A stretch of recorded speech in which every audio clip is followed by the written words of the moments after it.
네, 트래블제입니다. 반갑습니다. 저는 여기 페루 아레키파라고 하는 곳이 있고요. 그 유명한 마추픽추 쿠스코 가기 10시간 정도 거리입니다. 내일 10시간 동안 이제 산과 계곡을 이렇게 휙휙 다니면서 이제 쿠스코 가야 되는데 떠나기 전에 이렇게 도코트jel지로 이게 인사를 드리도록 하겠습니다. 그동안 제가 너무 숨어 있다 막 이런 얘기를 하셔가지고 근데 계속해서 그 이동을 하고 있거든요. 제가 바로 전에 있던 이카라고 하는 데서부터 쿠스코까지도 21시간 운전을 해야 되는 거고 이제 절반 10시간 정도 남은 상태고 그래서 계속 이동을 하고 있는데 정신 없긴 하지만 이렇게 도코트jel지 좀 챙겨드리도록 하겠습니다. 일단은 환율이 지금 1320원, 30원대에서 계속 움직이고 있잖아요. 제가 예전에 계속해서 재작년부터 달러를 이제 쟁여 놓으시라 이렇게 말씀을 드렸었는데 거의 2년째 유효한 전략이 되고 있고 앞으로도 이게 계속해서 유지가 될 것 같아요. 가장 큰 이유는 이제 무역 적자 부분이 해소가 안 되는 부분들이 굉장히 크다고 말씀을 드렸는데 지금 보니까 최근 8개월 동안 무역 흑자더라고요. 근데 흑자인데 굉장히 작은 흑자예요. 우리가 이 대한민국 전성기 때는 진짜 어마어마한 무역 흑자를 이렇게 벌어들였는데 지금 작년에 적자였고 이제 작년 말부터 조금씩 흑자로 돌아섰는데 아마 유가가 좀 내려온 게 좀 큰 부분이 있는 것 같아요. 그게 유가가 안 내려왔다면 90불대 쭉 있었다면은 계속해서 적자인 상황이 지속이 됐을 것 같은데 아무튼 간에 지금 상황은 조금은 호전이 되긴 됐어요. 정말 다행인 상황인데. 근데 무역흑자가 전성기대로 못 들어간다면 지금 1,300원대 이런 높은 환율이, 고환율이 지속이 될 수밖에 없다. 저는 이제 그렇게 보고 있습니다. 가장 큰 거는 중국 시장을 잃어버린 거. 우리나라 지난 20년 동안 캐시카우 했던 중국 시장을 잃어버린 게 너무 컸고, 앞으로도 이제 회복할 가능성은 없다고 저는 보고 있고, 그렇기 때문에 외국인들은 한국에 대한 비중들을 높이지 않는 상황이고 그 외국인 주식 비중도 계속해서 지금 20%대 후반이에요. 30%대 초반, 많을 때는 중반까지 올라갔던 게 외국인들이었는데 그거 30%대를 지금 회복을 못하고 있는 상황이고 지금 시장이 코스피가 조금 올라온 거는 개인들이 많이 들어온 것 같아요. 개인들이 이제 호모도 그렇고 이제 진짜 남들이 사니까 따라 사는 그런 시장에다가 뭐 저 PBR 종목들을 뭐 어떻게 이번 정권에서 뭘 한다고 하는데 근데 사실 여러분들 관제를 통한 그런 증시 부양은요 성공한 역사가 글로벌리 없어요. 중국도 뭐 올린다 말린다 하지만 결국에는 개인들이 지금 중국 그 부동산 경기를 통해서 아직까지 안 좋잖아요. 이런 것들을 감안해서 보고 있기 때문에 막 공격적으로 중국 증시에 중국인들이 막 들어갈 가능성은 별로 없다고 보고 있고 한국도 지금 글로벌리 이제 붐이 있기 때문에 그 편승해서 들어가는 그런 상황인데 솔직히 저퍼 종목들은 한번 그 약간 투기적인 투자를 하거든요. 예를 들자면 일단 가치 투자자들은 그런 종목들 사가지고 1년, 2년, 3년, 5년 이렇게 기다린단 말이에요. 튈 때까지 기다린단 말이에요. 싼 걸 사가지고. 그런데 이제 물꼬를 이제 투기자들이 들어와서 저 PBR 종목들은 이제 한번 튕기잖아요. 그러면 그때 이제 가치 투자자들은 이제 분할을 매도해서 팔고 나가버리고 이제 개인 투자자들은 포모라든가 이제 추종 매매 차트를 그려가면서 이런 종목들을 이제 매수를 막 한단 말이에요. 그래서 막 버블 만들어요. 지금 장은 약간 버블장하고 좀 비슷하다고 보는데 어쨌든 간에 어쨌든 간에 저 PBR 종목들 제가 자꾸 어쨌든 간에 저 PBR 종목들은 한번 튀게 되면은 이게 지속성이 없어요. 지속성이 없고 튀었다가 가라앉습니다. 그래서 제 생각에는 이런 시장의 사이클을 또 한 번 여러분들이 경험하게 될 것 같고 또 음, 피해를 보는 개미들이 많지 않겠나 생각하고 있습니다. 그래서 제가 작년 10월에 그 공매도 관련해서 배터리 종목도 조심하라고 말씀드렸는데 이런 거랑 되게 비슷해요. 관이 뭔가 주식을 시장을 이렇게 부양한다. 이런 것들은 결국에는 지속성이 없다. 이렇게 보시면 될 것 같습니다. 그래서 저는 여전히 이제 1200원대로 내려온다면 달러 원 환율이 그러면은 좀 달러를 많이 사시고 그리고 이제 1300원대에 올라가게 되면 평가 차익을 누리시고 그리고 상업용 부동산이라든가 뭔가 시장이 어려워지는 상황이 오게 되면 그때는 1400원대 이상은 가볍게 올라갈 거라고 저는 보고 있거든요. 그래서 그럴 때 이제 정리를 하시면 될 것 같습니다. 또 우리나라에서 이제 3대장 시장이라고 하면 뭐가 있냐면은 반도체가 있고 그리고 화학이 자동차가 있고 그다음에 화학이 있고 그 조선도 좀 네 번째로 이제 볼 수가 있겠죠. 네 개의 큰 시장이라고 볼 수가 있는데 반도체는 지금 3나노 공장을 실패를 하고 나서부터 파운드리에서부터 점유율이 툭툭툭 떨어져서 신산업 성장을 못 견인하고 있고, 사실은 이건희 회장이 돌아가시기 전에 신수종 산업이라고 5개의 산업을 뭐 태양광이라든가 메디컬 뭐 이런 쪽도, 그래서 메디슨도 인수를 했었죠.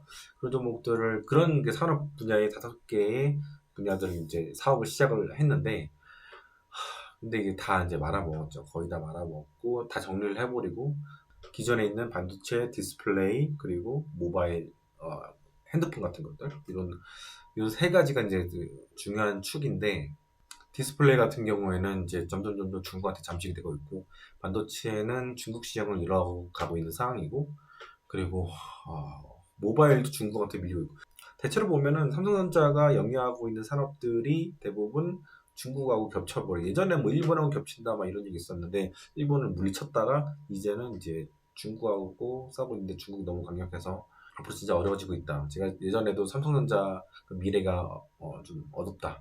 그리고 첫 번째 독고 투자일지가 그거잖아요. 삼성전자 팔고 애플을 사라. 그런 거 이제 그런 맥락으로 보시면 될 것 같아요. 계속해서 그 예측대로 가고 있는 상황이고, 사실 이제 중국의 대체 시장을 하면 만만한 게 이제 동남아라고 많은 사람들이 얘기를 하는데, 동남아 되게 힘든 시장이에요. 제가 재작년에 이제 8개 정도 국가에 이제 1년 동안 머물면서 봤던 게, 저가 시장, 중저가 시장 같은 경우는 중국하고 가성비로 싸워야 돼. 근데 걔네들이 마진을 만들어내는 그런 원가 절감 능력이 굉장히 뛰어나요. 전 세계에서 중국을 원가 절감으로 이길 수 있는 나라가 없죠. 그리고 고가품 같은 경우에는 일본제라든가 아니면은 그 유럽제들, 명품 이런 것들, 이런 시장들은 걔네들 이제 버티고 있는 상황이다 보니까 한국이 동남아에서 이제 끼어들 건덕지가 별로 없는 거죠. 그래서 제가 그런 얘기 계속 했던 거예요. 야, 동남아 쉽지 않다. 동남아가 우리가 볼 때는 다 못 살고 후진국 이러니까, 우리가 이제 앞선 뭐 몇 년 정도 뭐 앞서 있는 그런 산업 사이클로 볼 때는 우리가 딱 들어가면 딱 되겠네. 그렇게 쉽게 애들 얘기를 했는데 되게 쉽지가 않다. 그리고 어 중남미 제가 이제 거의 이제 1년 정도 다 돼가는데, 중남미도 쉽지 않습니다. 중남미는 중국판이 완전히 진짜. 저기 지금 페루 있는데, 페루가 이제 인구가 4천만 좀 안 되고, 대신 이제 땅 크기가 남한이 13배인데 오지게 커요. 근데 와, 중국 차들 진짜 많습니다. 가솔린 차들, 디젤 차들, 트럭들, 픽업 트럭들. 픽업 트럭 하나 봤는데 15,000불짜리 픽업 트럭 있더라고요. 와, 뭐 조금 작은 거긴 한데 대부분 다 동남아에서도 3만 불 넘을 텐데 되게 저렴하게 팔고 있더라고요. 중국이 완전히 덤핑이에요. 그 뭐 미국으로 못 들어가고 막 이러니까, 또 지금 중국이 경기 안 좋다 보니까 덤핑으로 막 보내는 것 같아요. 근데 어쨌든 싸게 들어오면 뭐 중남미에 있는 국가들은 싸게 사가지고 자기들 쓰면 되잖아요. 그래서 그걸 가지고 뭐라고 안 한 것 같아요. 지금 그 공세에 대해서. 뭐 어떻게 보면은 미국으로 들어가는 쉐인이라든가 템 같은 경우에도 덤핑이죠. 어떻게 보면 완전 저렴하게 들어가고 우리나라에도 들어오잖아요. 우리나라에 지금, 야, 그거 봤어요? 저 뭐야, 어디 김포인가 어디다가 자동차 공장 세운다면서요. 베이징 자동차가 20만 대. 야, 엄청난 겁니다. 우리나라가 1년에 한 120만 대 팔리나? 그중에서 20만 대가 들어와서, 그러니까 20만 대를 다 한국에서 팔겠다, 거의 대부분 다 팔겠다는 거겠죠. 왜냐면 수출용은 자기네 나라에서 해가지고 수출하면 되는 거잖아요. 더 원가가 더 낮잖아요. 근데 20만 대를 한국에서 팔겠다는 자신감은 들어온 것 같고, 베이징 차를 사실 분들이 있을 것 같아요. 왜냐면 가성비가 좋은 차라면 지금 다들 그 주머니 홀쭉한 상황이다 보니까. 사실 일례로 보면은 현대차가 판매량으로 볼 때 미국에서 그 신기록을 세웠잖아요. 저 그거 보면서 어떤 느낌이 들었냐면, 야, 미국에 있는 소비자들이 지금 돈이 굉장히 없구나. 왜냐면 여러분들이 딱 보실 때 GM, 포드, 그리고 크라이슬러 이런 3대 대장 업체가 있잖아요. 미국에. 근데 현대 기아차가 얘네들보다 비싸게는 못 팔거든요. 더 비싸면은 애들이 미국 차 사죠. 1차 차를 사든가. 늘 현대 기아차는 가격 경쟁력을 좀 가지고 들어간단 말이에요. 좀 저가로 좀 들어간단 말이에요. 근데 미국 소비자들이 지금 주머니가 약간 빈빈 상황이 있는데, 어쨌든 간에 약간 주머니가 홀쭉하신 분들은 현대기아차로 들어가서 현대기아차 판매량이 신기록을 세웠고, 근데 마찬가지로 그것도 있어요.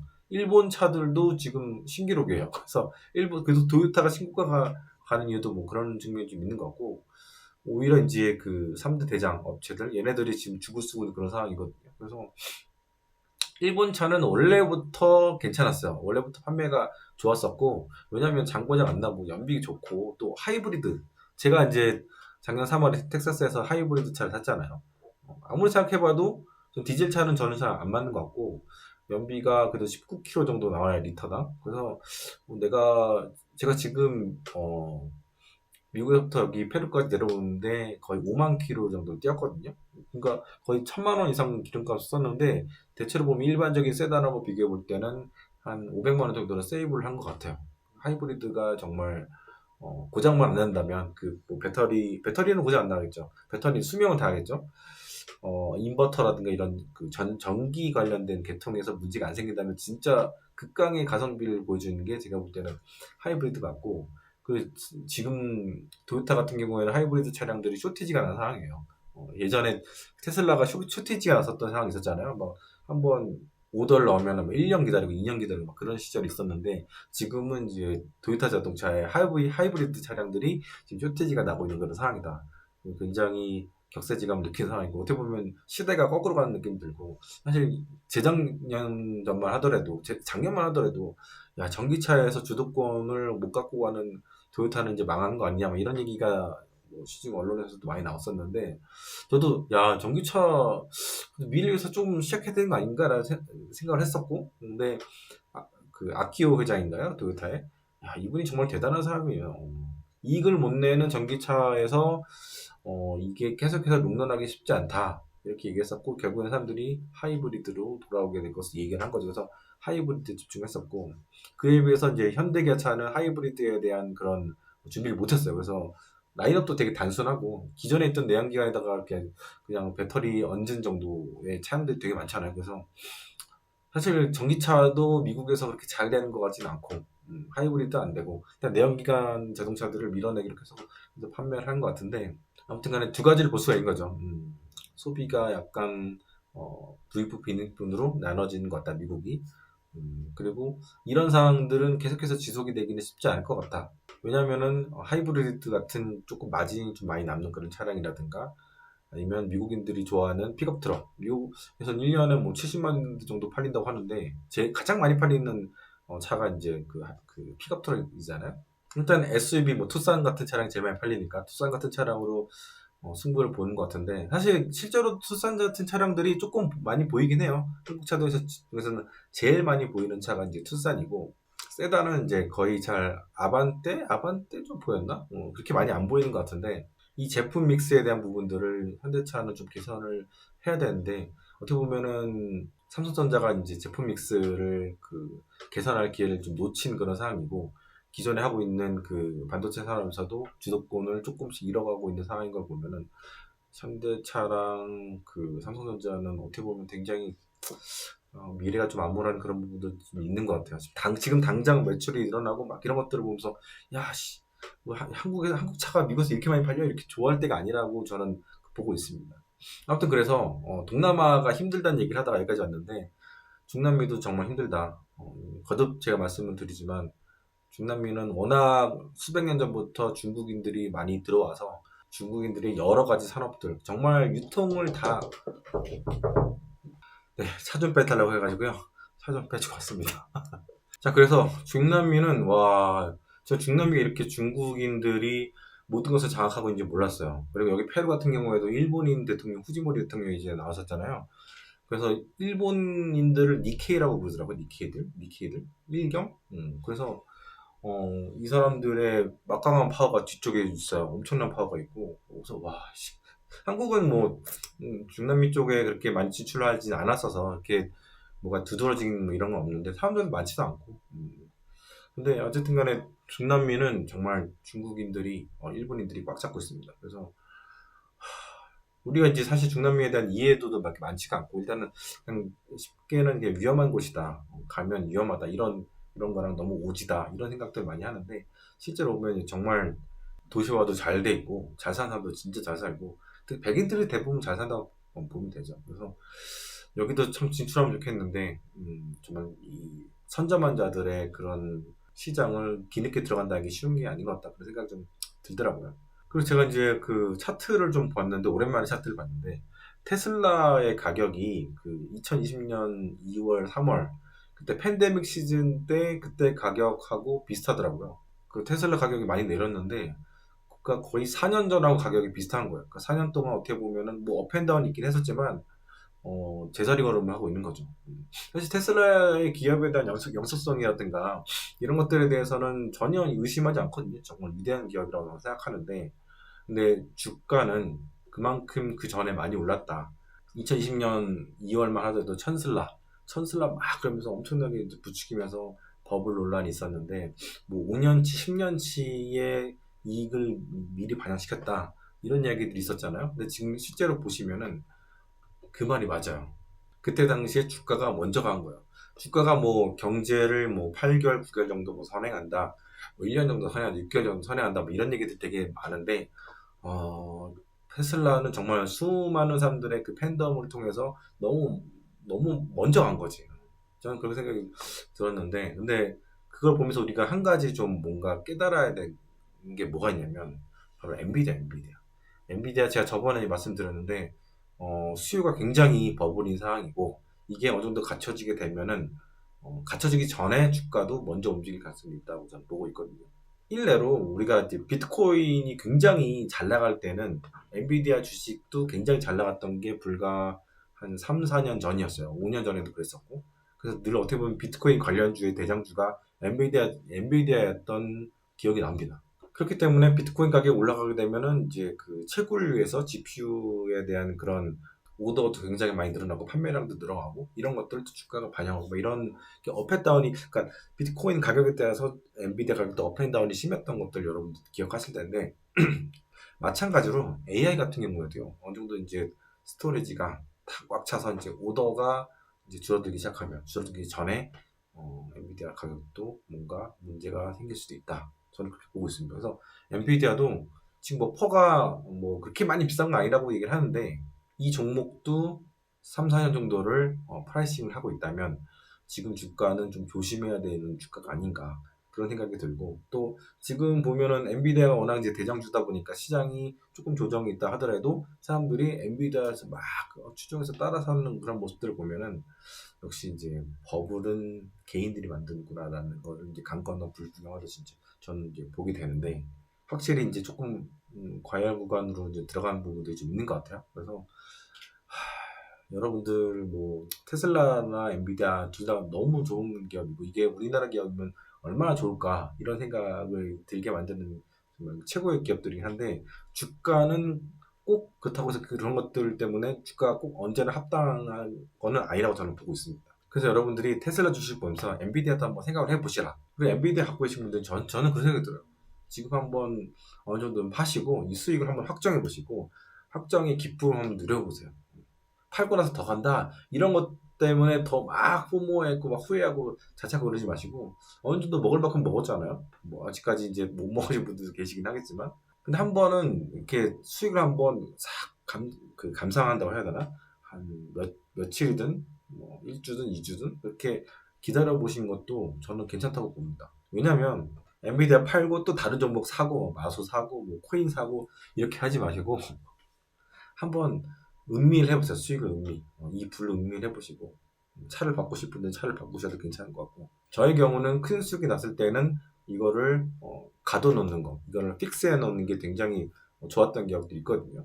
뭔가 큰 수익이 나가지고 이걸 가지고 다른 것들을 막 또 따라 사고 이러면은 꼭 끝이 안 좋았던 기억이 납니다. 여러분들은 어떠실지 모르겠어요. 여러분들은 트레이딩 기재이실 수도 있고 아닐 수도 있겠지만 어쨌든 간에 어떤 면에서 보면 진짜 또 하나의 위대한 기업이 애플인데 애플이 저렇게까지 한순간에 내려가는 거 보면은 저는 애플이 엔비디아라든가 테슬라보다 못한 기업이라 생각하지 않거든요. 역시 위대한 기업이고 어떻게 보면 더 위대할 수도 있는 부분이죠. 왜냐면 일단은 우리 모든 사람들의 그 지구인들의 그 삶에 가장 큰 영향을 미친 건 애플이거든요. 스마트폰이 우리한테 들어왔잖아요. 그래서 모든 걸 바꿔놨는데 전기차는 아직까지는 침투율이 높지도 않고 그리고 AI는 아직까지 조금 거리가 있는 상황이잖아요. 근데 지금 170불이 깨졌나요? 170불이 깨졌겠죠? 170불 깨진 가격이 그 기업한테는 합당한 기업이에요. 합당한 가격.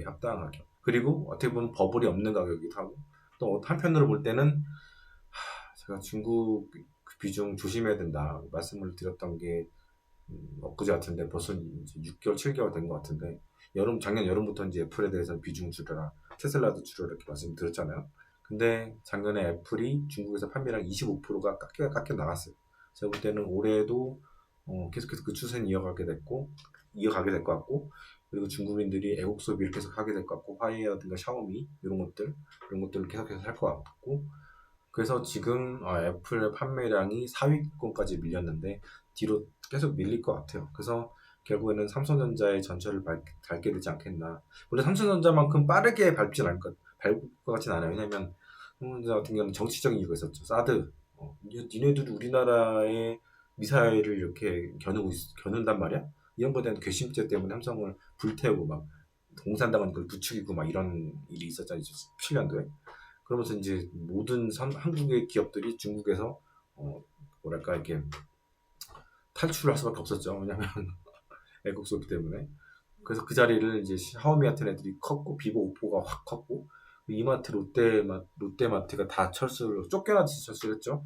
제대로 된 값어치를 기존에 있는 점포들 값어치를 이제 그 프라이싱을 못 받고, 거의 현대차도 마찬가지고, 현대차 이번에 나가면서 샤오미한테 뭐 공장 판다는 얘기 있었는데 어떻게 된지 모르겠는데 그것도 거의 헐값에 팔고 나가게 되는 거고.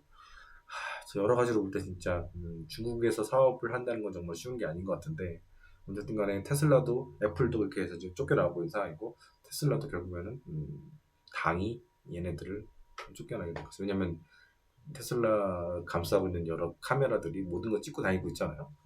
그런 것들이 공산당 보기에는 안 좋을 것 같다.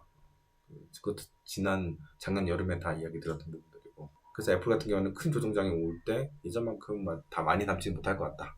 그리고 테슬라는 뭐 제가 보유한 적은 없지만 고민을 해볼 것 같아요. 굉장히 매력적인 기업이고, 이 기업이랑 같이 간다면은 5년, 10년 이렇게 같이 간다면은 자율주행 결국에는 테슬라만 제 생각에는 이뤄내지 않을까, BYD랑 그런 생각을 하거든요. 왜냐면 누구도 이제 얘네를 따라올 수 없다고 저는 보고 있어요. 그래서 참 장래는 좋게 보는데, 어쨌든 간에 뭐 종목 추천 이런 건 아닙니다. 저의 그냥 생각일 뿐이고요.